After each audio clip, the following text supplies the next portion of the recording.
Hello, everybody, and welcome to Cerebral Movie Chat, where we chat about movies cerebrally. So, anyway, today we have a blockbuster one. We have one that just blew my mind. We have to talk about it.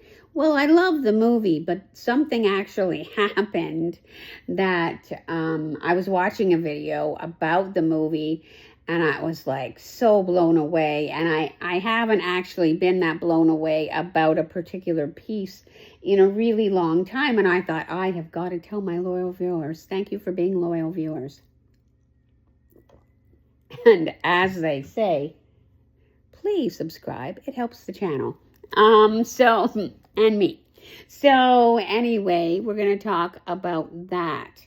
And what makes this show particularly compelling is it was such a part of the spiritual zeitgeist of the time. It was the early 90s. You know, Disney was really, man, they were on fire. For people who weren't there, you're thinking, oh yeah, no, but no, this isn't the Disney of today. This is the Disney of 30 years ago. The Disney of the day, we're just gonna walk around. We're just gonna step around it, because yeah, it's a mess right now. So, but it wasn't always that bad.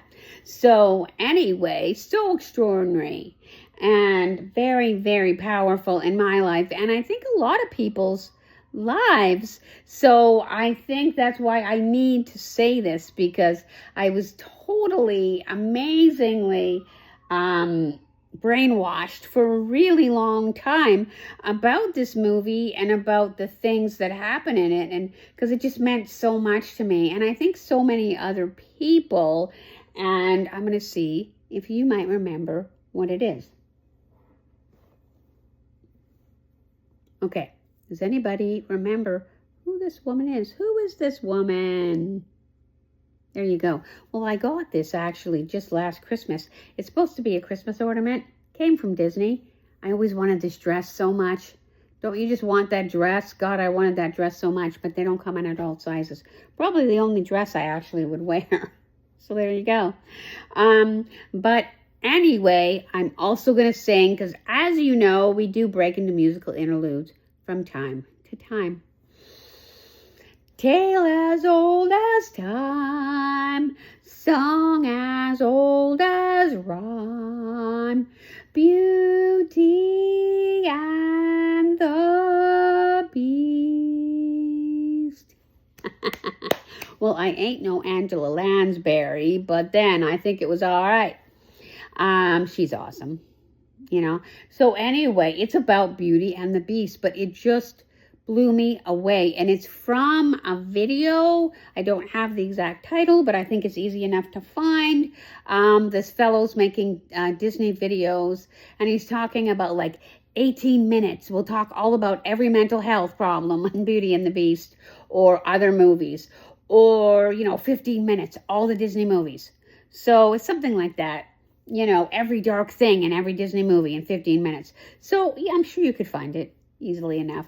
So that's where I got this from. He was talking about all the serious mental health problems that people struggle with, or animals struggle with, in the Disney movies. Like in Lion King, we've got, what do we have? We have Simba. He has PTSD, of course, because he watched his dad die. That's pretty brutal.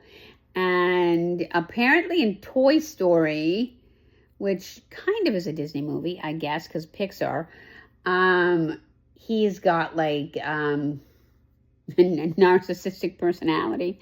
And then, they go on with other movies. And then they talk about other things. What other ones did they talk about? Oh, Cinderella has a lot of trauma. Yeah, well, she does.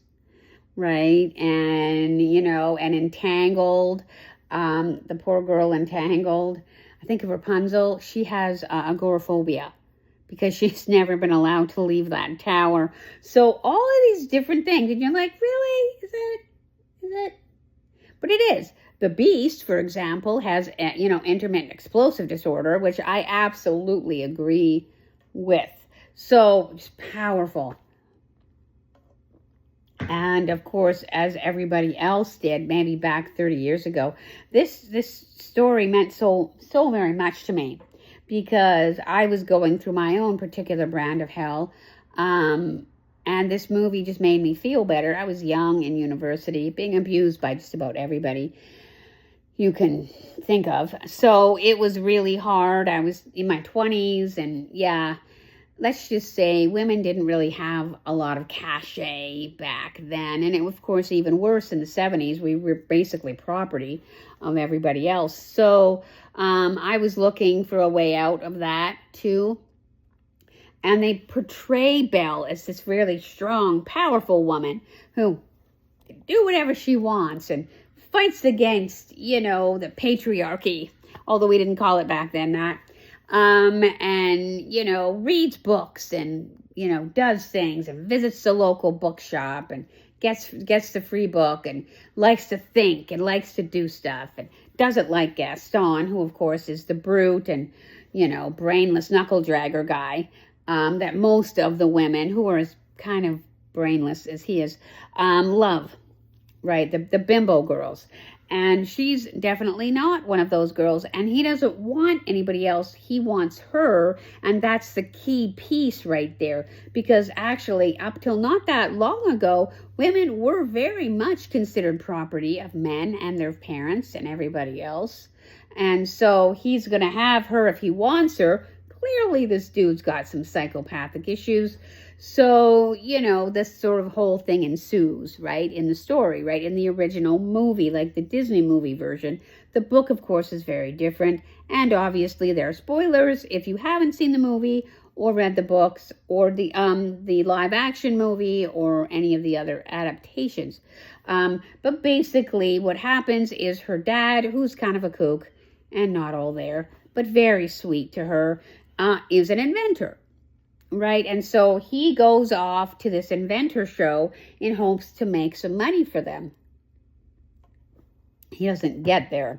He gets turned around because, again, he's kind of an absent-minded kind of guy, and ends up trying to find his way, and so sees the beast's castle out in the middle of nowhere. And then goes in just trying to basically see if he can get some help because he doesn't know where he is.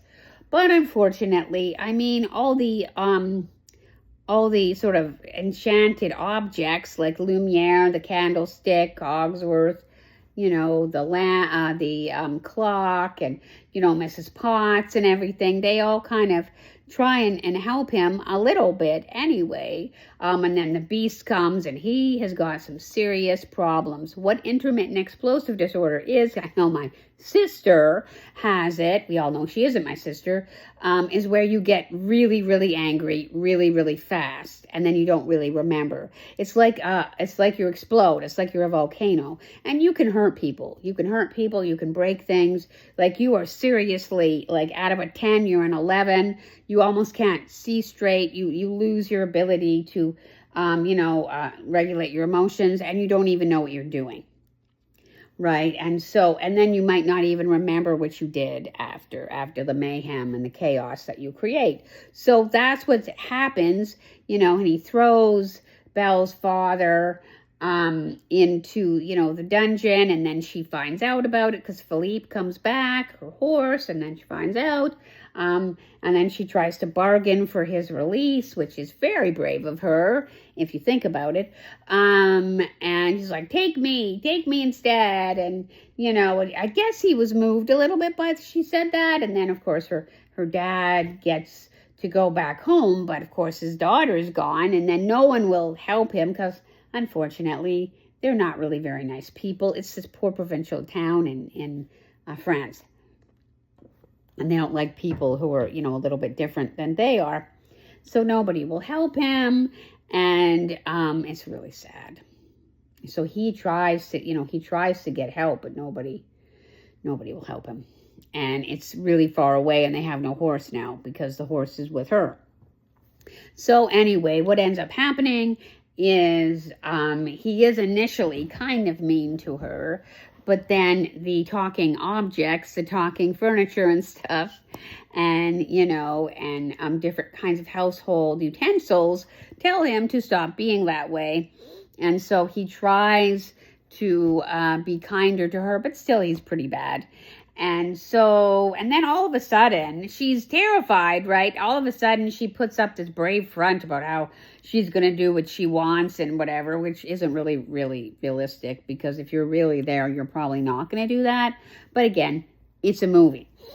So they end up becoming friends, and, Mrs. Potts and the mirror, and everybody tries to help them become friends, and they do, and he shows her the library, and my God, what a beautiful library. We all us reading chicks, we want that library. We talk about it, actually.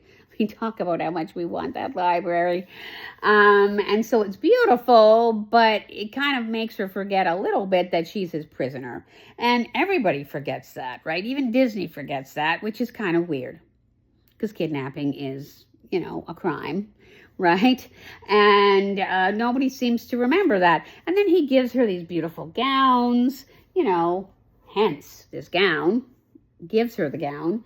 And, they kind of talk about what's going to happen, and they become friends and stuff. So if I haven't said it already, that is by definition Stockholm Syndrome. Now, I don't know if this is the exact thing. Please don't quote me on it, but I think it is. It's from, I think, a bank robbery or something in Stockholm, or some kind of crime. And then the people who are being kidnapped or held against their will actually start to have feelings for the criminals, for the hijackers or whoever they were, the kidnappers, whatever they were. And they actually start helping them, weirdly enough. And it's some weird thing. It's like called trauma bonding. And that's totally what happens in the movie. And you don't even see it, because nobody even questions it, because it was all considered so natural, right? So that's kind of what happened. That's where you get Stockholm Syndrome from. When the police are now trying to help these women, because I think they were all women, they won't even let them, because they're like, love these people that are their captors. And in a way that totally happened to me, because there were people that sometimes said to my psychopathic mother who held me captive, yes, that does actually go on, I defended her because she had brainwashed me so completely that I didn't think what she was doing was wrong.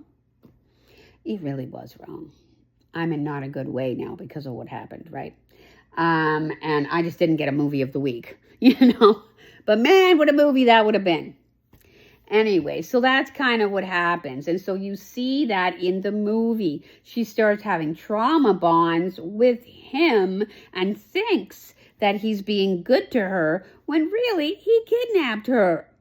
So that's kind of what happens. They become friends, and I do think there is something that wasn't there before, and they have this whole big scene in the snow, and they play, and they laugh, and everything, like he isn't holding her captive. So, anyway, and, the one time she tries to leave, that doesn't go well for her, and then he's all mad at her, but he saves her life, and there were these wolves, and then she feels bad that she left. That really happens to people that are really encountering trauma bonds.